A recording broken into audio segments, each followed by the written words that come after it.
World news టుడేకి ప్రేక్షకులందరికీ ఆహ్వానం చెప్తున్నామండి. ఎలా ఉన్నాయి మన ప్రోగ్రామ్స్? మీకు నచ్చుతున్నాయా? మీ కామెంట్స్ మీకు ఏది కావాలని కోరుకుంటారో ఎక్కువగా ఆ విషయం కూడా తెలియజేస్తూ ఉండండి. ఏదైనా నచ్చకపోతే స్పష్టంగా చెప్పండి, సరేనా? మరి ఇక్కడ ప్రత్యేకంగా మనం దేని దగ్గరికి వస్తున్నామంటే ఇమ్రాన్ ఖాన్ మొట్టమొదటిసారిగా పాకిస్తాన్కి క్రికెట్లో వరల్డ్ కప్ నెగ్గి ఆ దేశాన్ని చాలా ఉన్నతమైన స్థాయిలో ఉంచాడు. వరల్డ్ కప్ అంటే మాటలు కాదు కదా. మరి అలాంటి ఇమ్రాన్ ఖాన్ని తన పార్టీ పెట్టుకొని ఈ సైనిక అధికారులకు ఎక్కడా లొంగకపోవటం వలన ప్రత్యేకంగా మునీర్కి ఇతనికి పడకపోవటం మూలంగా ఇతని మీద చాలా రకాలైన కేసులు, ఇతని భార్య మీద కూడా కేసులు పెట్టేసి జైల్లో మగ్గబెట్టేస్తున్నాడు. కారణం ఏంటంటే అతను జైల్లో ఉంటే ఇతను తన పనులు సులువుగా చక్కదిద్దుకుంటాడు, అందుకోసమని. ఇప్పుడు ఏమైందంటే ఇమ్రాన్ ఖాన్ చనిపోయాడు అన్న సంగతి ప్రజల్లో బాగా వ్యాపించింది. ఇలాంటి సమయంలో సుప్రీంకోర్టు కూడా ఏం చెప్పిందంటే ఇమ్రాన్ ఖాన్కి ఆరోగ్యరీత్యా చాలా సమస్యలు ఉన్నాయని తెలుస్తున్నది, కాబట్టి మీరు వెంటనే అతని ప్రైవేట్ హాస్పిటల్కి జాయిన్ చేయండి అంటే, మరి సుప్రీంకోర్టు కదా ఆ ఇచ్చిన మాట వాళ్ళు పలుకుబడి పోకూడదు అనే ఉద్దేశంతో అటు చేసినట్టు ఇంకో రకంగా చేయనట్టుగా కూడా ప్రవర్తించగల సత్తా ఉన్న వాళ్ళు మునీరు ఏం చేశారంటే మన రాత్రి తీసుకెళ్ళి అక్కడ ఉన్నటువంటి సిఫా హాస్పిటల్ అడ్మిట్ చేశారు. ఇప్పటికే ప్రజలందరికీ చాలా ఆతృతగా ఉన్నారు. అసలు ఇమ్రాన్ ఖాన్ ఉన్నాడా లేడా? ఉంటే ఉన్నట్టయితే వాళ్ళ అక్క చెల్లికి చూపించచ్చు కదా. అంతేకాకుండా ఒక ఇంటర్నేషనల్ రెప్యుటేషన్ ఉన్న జర్నలిస్టులు ఒక ఇద్దరు ముగ్గురికి చూపించి మాట్లాడించచ్చు కదా. ఇవేమీ చేయడానికి ప్రభుత్వం ఇష్టపట్ల. దాంతో ప్రజలందరిలో భయాందోళనలు నెలకొల్పుతున్నాయి. ఈయన ఏం చేశాడో మునీర్, ఎందుకంటే అసలే ఈయన అంటే ప్రజల విశ్వాసం లేదు. ఇతనికి చంపడం అనేది చాలా ఈజియెస్ట్ థింగ్ అనమాట. ఎందుకంటే ఉగ్రవాదులు ప్రోత్సహించింది, ఉగ్రవాదుల నాయకులుగా ఉంది ఇతని హయాంలోనే. మరి అలాంటి ఈ యొక్క మునీరు ఫెయిల్ మార్షల్గా బిరుదు పొందుకొని ఈ యొక్క ఇమ్రాన్ ఖాన్ బయటికి రాకుండా ఎలా ప్రయత్నం చేయాలో అన్ని ప్రయత్నాలు చేస్తున్నాడు. మరి ఇమ్రాన్ ఖాన్ సంగతి ఏంటి?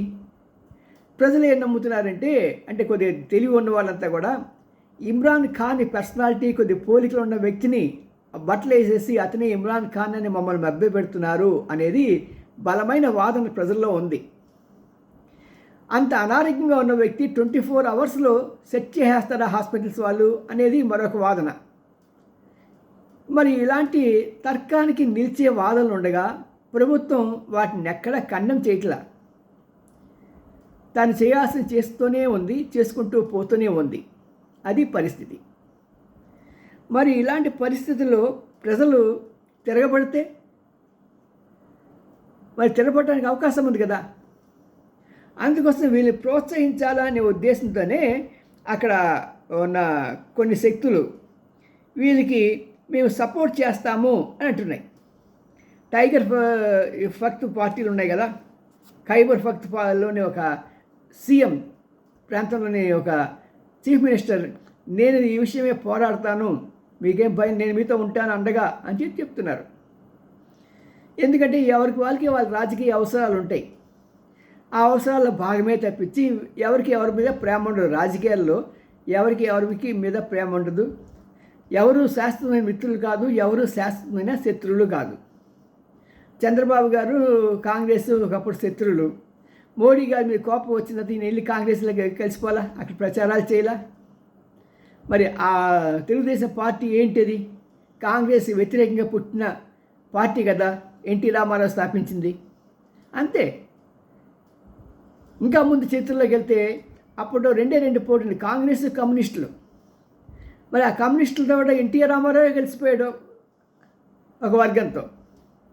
ఇవన్నీ రాజకీయాలు ఏదైనా చేస్తారు ఎవరు. అందుకని చెప్పేది రాజకీయాల్లో ఎక్కడ కూడా శాశ్వతమైన మిత్రుడు, శాశ్వతమైన శత్రువు ఉండడు, శాశ్వతమైన మాట ఉండదు. నేను వీటితో కలవను అనేది లేదు. రాజకీయంలో ఎవరితోనే సరే కలవాల్సిందే. ఈరోజు తిట్టుకునే వాళ్ళే రేపు పొద్దున కౌలించి ముద్దు పెట్టుకుంటూ ఉంటారు. ఈరోజు ముద్దులు పెట్టుకునే వాళ్ళే మన ముఖం మీద ఉమ్మేస్తూ ఉంటారు. అంతా తెలిసింది కదా, మీకు తెలిసిందే. ఈ పార్టీ మారిపోయినంటే ఆ పార్టీ నాయకుల మీద, పార్టీ విధానాల మీద ఎంత దుమ్మెత్తి పోస్తారండి. అది రాజకీయాల్లో తప్పని పరిస్థితి. సో పాప ఇమ్రాన్ ఖాన్ ఏమవుతాడో ఏమో తెలియదు మరి. ఇంకా సిజేపీ పార్టీ వాళ్ళు ఏం చేస్తున్నారంటే మరొక ఉద్యమం. ఎందుకంటే ఇప్పుడు ఢిల్లీలో ట్రంప్, తర్వాత పుతిన్, వీళ్ళంతా కూడా రాబోయే నెలలో కలవబోతున్నారు. ఆ సమయంలో ఎలాగైనా సరే ఆందోళన చేపట్టి భారతదేశం అంతా బాగుంది అనుకుంటున్నారేమో, ఏం బాగోలేదు అని చెప్పేసి ఒక ఇది ప్రజల్లోకి, ఇంటర్నేషనల్ మీడియాకి ఒక దాన్ని ఏమంటారంటే బిల్డప్ ఇవ్వడానికి వీళ్ళు ప్రయత్నం చేస్తున్నారు.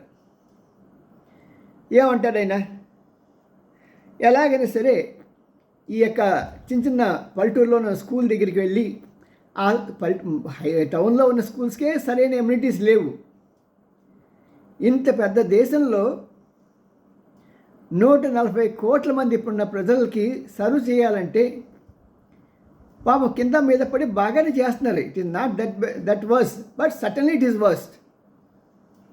మరి ఇలాంటి సమయంలో ఇంతకాలం మీరేం చేస్తున్నారు? సరే, ఏదైనా సరే ఈ సిజేపీ పార్టీ వాళ్ళు నార్త్ ఇండియాలో ఒక గ్రామానికి వెళ్దామని చెప్పి బయలుదేరారు. వీళ్ళు ఇలాగ వస్తున్నారన్న సంగతి మీడియాకి లీక్ అయింది. మీడియా వాళ్ళు వచ్చి కూర్చున్నారు. ఆ తర్వాత అక్కడ ఉన్న లోకల్స్ కూడా ఈ వచ్చేవాళ్ళు మోడీ ప్రభుత్వాన్ని పడదోయాలి అనే ఆలోచనతోనూ, అమెరికా వాళ్ళ దగ్గర డబ్బులు తీసుకొని ఈ పనులు చేస్తున్నారని, వ్యక్తిగతంగా మోడీ తల్లిని, మోడీ యొక్క పుట్టుకుని వీళ్ళు కించపరిచారని. ఎందుకంటే ఆ విషయాల్లో పార్టీలకి అతీతంగా ప్రతి ఒక్కరిలో కోపం ఉంది, సింపతి ఉంది మోడీ మీద. సరే, వాళ్ళు ఏం చేశారంటే మొదట్లో 10 మంది వచ్చారు. 10 మంది వచ్చిన తర్వాత వాళ్ళతో వీళ్ళు చెప్పారు, మీరు ఇక్కడ మేము చూసుకుంటాం, ఈ స్కూల్ ఫస్ట్ కట్టింది మేమే, మా అందరం తలో 10 రూపాయలు వేసుకుని స్కూల్ కట్టాము, ఇప్పుడు కూడా మేము కట్టబోతున్నాము, కాబట్టి మీరేం రాక్కర్లేదు, మేము చూసుకుంటాం, మా ఊరు మా సంగతి అన్నాడు అక్కడ ప్రజలు. దానికి వాళ్ళు ఒప్పుకోవాలా. అక్కడ ఉన్న ఆడవాళ్ళని కూడా ఇష్టం వచ్చినట్టు బూతులు తిట్టారు, వీళ్ళు తిట్టారు, అవకాశం వెళ్తూ కర్రలు పెట్టి కొట్టారు కూడా.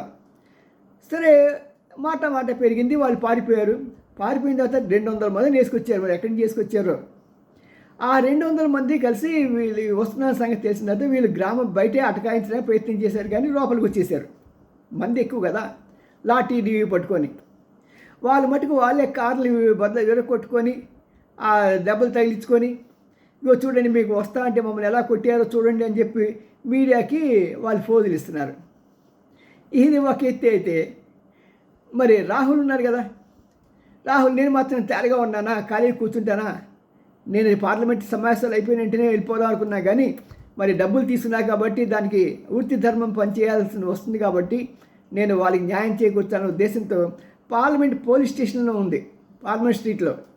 ఆ పోలీస్ స్టేషన్ దగ్గర నేను ధర్నా చేస్తున్నాను అన్నాడు.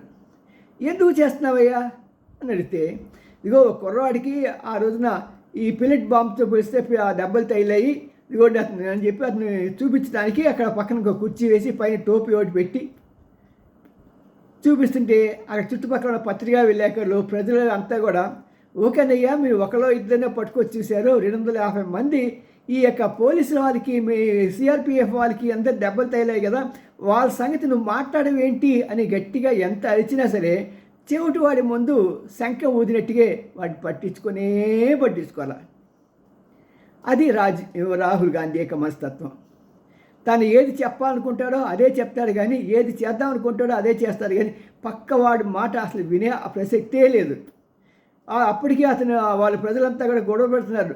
మరి నీకు ఈ ఒక్కడికి కనిపించేది కరెక్టే కాదు, ఇంకో 2 3 ఉంటారు, 4 ఉంటారు, 10 మంది వేసుకొస్తావు కరెక్టే, కానీ 250 మందికి ఇలాగా వాళ్ళకి చాలా దారుణంగా దెబ్బలు కొట్టారు వీళ్ళు. మరి వాళ్ళ సంగతి పట్టించుకోవేంటి, జార్ఖండ్ ఉద్యమంలో నువ్వు ఎందుకు వెళ్ళలేదు అని ఎంత నిలదీశారంటే సిగ్గున్నోడు అయితే ఉమ్మేసుకుని దాంట్లో పడి చచ్చిపోయేవాడు. మరి అలా చేయలేడు కదా పాప ఈయన.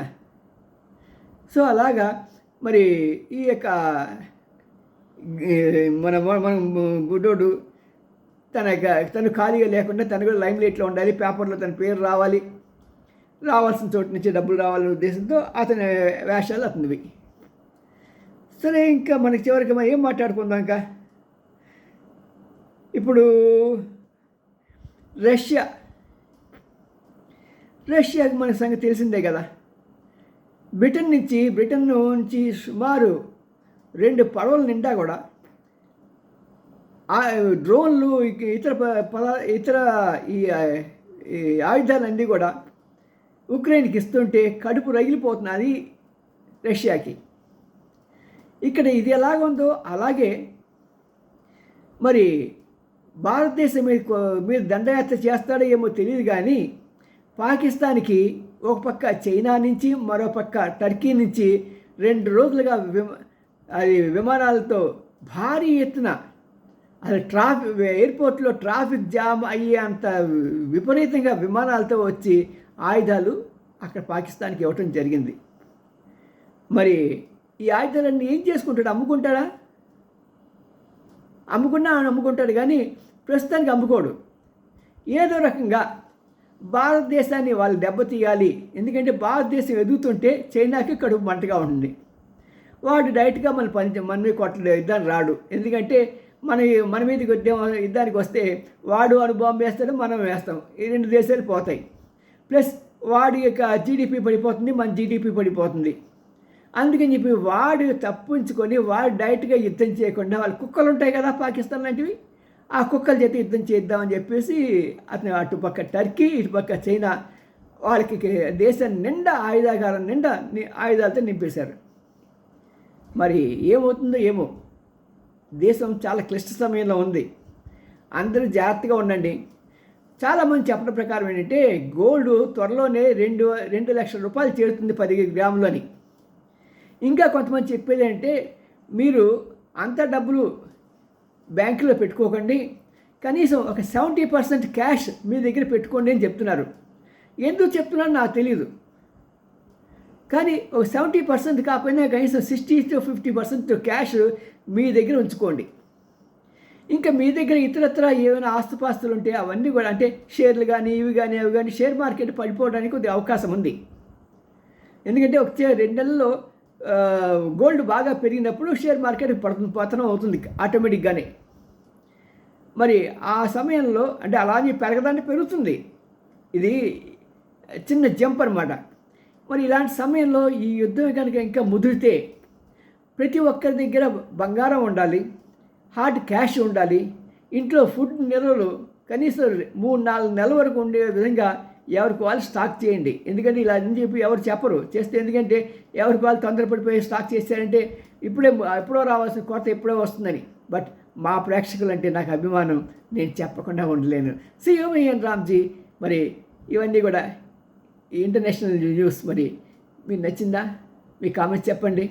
This is world news today. Bye.